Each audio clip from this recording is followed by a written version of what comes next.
as far as he's concerned, that he's in third series of the syndicate. But now, Evel Knievel, as famous for his striking leather jumpsuits, motorcycle stunts, was king of the daredevils in the 60s and the 70s. Now, ahead of a brilliant TV documentary about his life later tonight, his son Kelly tells us what it was like growing up with a death-defying dad. Oh, yes.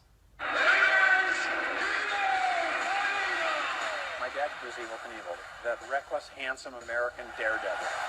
The motorcycle jumper, the guy that invented himself and crashed and got back up, he was pretty special. My dad jumped at Wembley 40 years ago in 1975. He will be jumping over 13 buses. Here he goes, and he will go.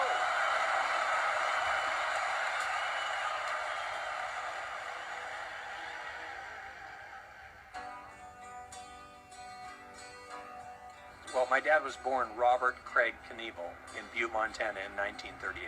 Now, I mean, Butte was a rough, tough mining town. My mom and dad met in high school, and let's see, I think my mom was 18, and my dad was always going to be a world beater. I mean, he always tells us a story. He went and saw the Joey Chitwood Auto Thrill Show. So he thought he could sort of duplicate that in a motorcycle show. I mean, he became one of the most famous people in the world in 6 years. Well, the Caesars Palace jump was on New Year's Eve, 1967. So I was 7 years old then. I'm sure he drove by the hotel one day, and he said, now that'd make me famous, jumping over those fountains out in front of that hotel right there. So he really just bluffed his way into the owner's office. And the owner was kind of a guy like my dad. They were both gamblers and drinkers and womanizers, and they got along famously. So that's how my dad came to jump Caesars Palace. Or crash at Caesars Palace, I should say. We did go to quite a few of my dad's jumps when we were kids. I mean, we were just as enthralled and captivated and nervous, and yeah, we were on the edge of our seats as much as anyone else was. Of course, the ones we liked the best were the ones he made it. I mean, he jumped 175 times, and he crashed maybe 11 or 12 times. I think I've only seen him crash at one jump. You know, it wasn't easy growing up with Evel Knievel as your father. He was so powerful and so overwhelming. He was hard on my mom, and he was hard on us kids, not because he was being a jerk or anything, but he's just one hard-charging man.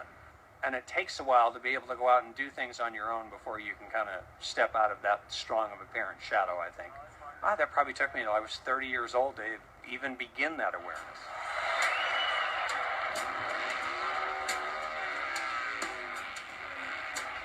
Wow, can you imagine getting on a motorcycle and driving down and hurtling yourself off a ramp over 13 buses half the length of that field?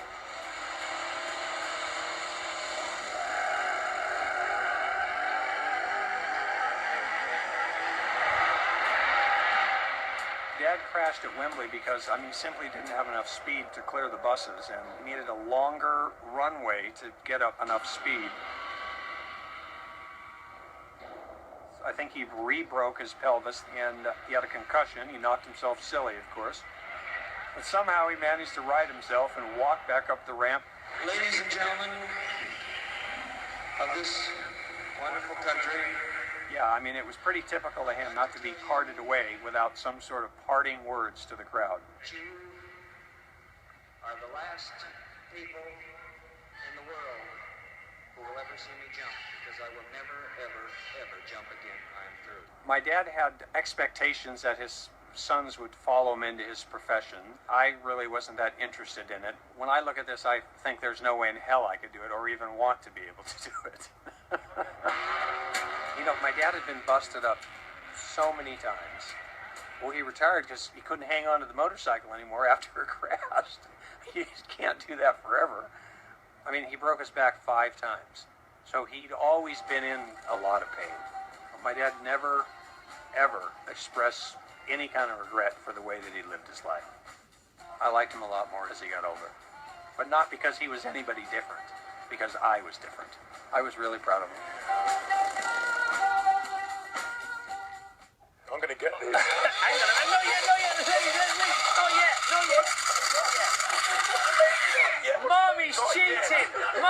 cheating. No, it wasn't.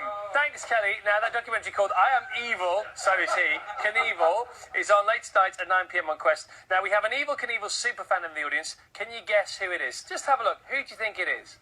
Oh, what do you reckon? I think it could be Brian. There you go. Brian Richards, who's kindly lent us all this stuff. He's also brought along a real-life Harley-Davidson like Evel Knievel's. So, Brian, how come you got into Evel so much? By the way, can you hear me, Brian? Yes. Okay. How come you got into Evel? How come you love him so much? When I was 7, I found out I had the same birthday as Evel Knievel. All right, and that'll do it sometimes. Okay, now these is toys, so we're going to try and recreate the... Now, is it now? Yeah, we're going to try and recreate the Wembley jump that Evel didn't make in the end, all right? 13 buses here. This is all to perfect scale, of course it is. Okay, hang on a minute. All right, Lenny. Oh, right, that was rubbish. that was rubbish, see? See, because that was bad karma, you know it was, okay. You just pushed me out of the way.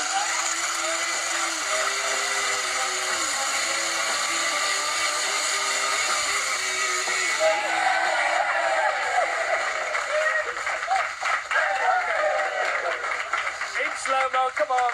Let's have a look. Oh, what did you say there about that lady? You're a cheater. Okay. Pretty impressive, Al, don't you think? Well, pretty impressive, but mine, of course, is bigger. Here it is. Yeah. You see? Plus, we've got some double-deckers for it to jump over. Thank you very much, crowd. Okay, come on over. Let's meet Pete. Hi, Pete. Hi. Now then, you're going to be my Evel Knievel tonight. I am. So we're going to put Party Pete, that's what we're going to call him, on the floor here, and see whether we can get him over how many double-deckers? I think it's 13. Okay, I'm going to hold his helmet, help you out there. Okay. Right, do a good job with this now, Pete. I'll try. Okay, you ready? 3, 2, 1.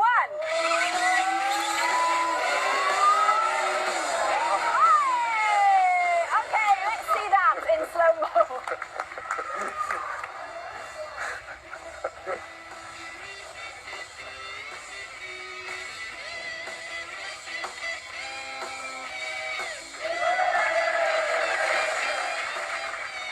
Pete, good job.